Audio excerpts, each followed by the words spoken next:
विमलेश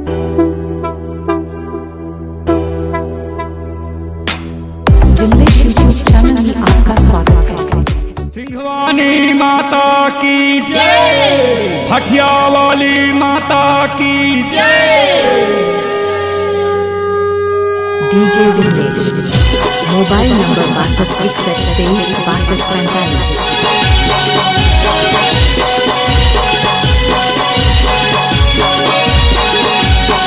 सिंघवानी माता भटिया के मंदिर माँ विराजे। सिंघवानी माता भटिया के मंदिर माँ विराजे।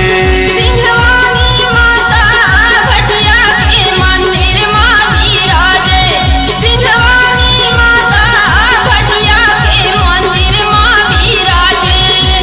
डम डम डम डम भोले जी के चिमटा डमरू बाजे हो। सिंघवानी माता भटिया के मंदिर माँ विराजे।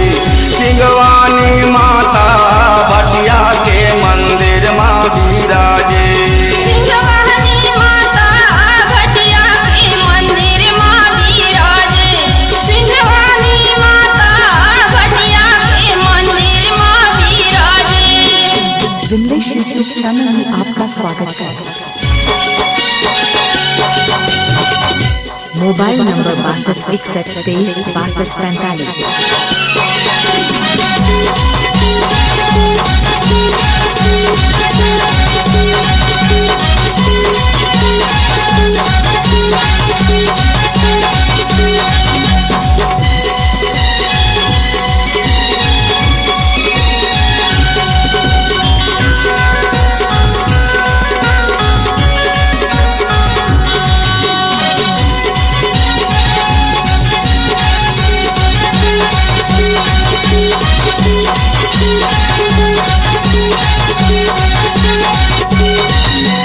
तोरे दरस बर आए माता ब्रह्मा विष्णु महेश।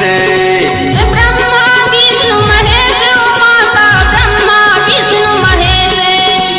तोरे दरस बर आए माता ब्रह्मा विष्णु महेश। ब्रह्मा विष्णु महेश माता ब्रह्मा विष्णु महेश।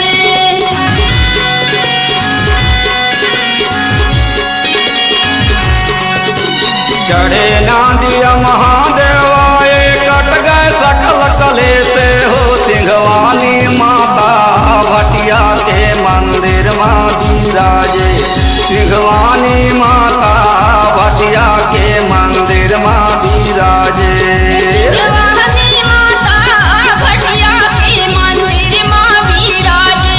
सिंघवानी माता भटिया के मंदिर माँ विराजे।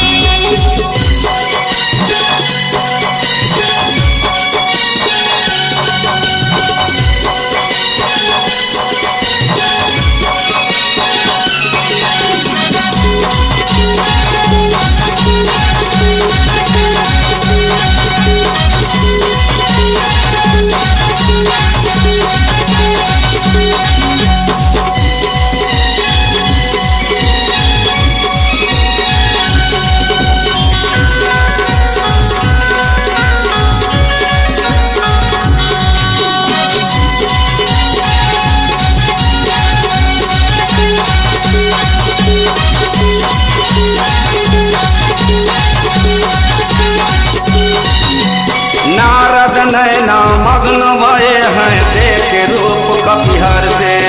देख रूप कपिहर से महामाई देख रूप कपिहर से। नारद नैना मग्न भये हैं देख रूप कपिहर से। देख रूप कपिहर से महामाई देख रूप कपिहर से।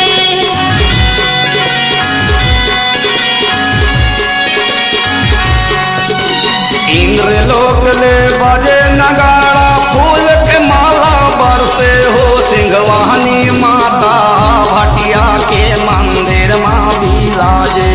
सिंघवानी माता भटिया के मंदिर माँ विराजे।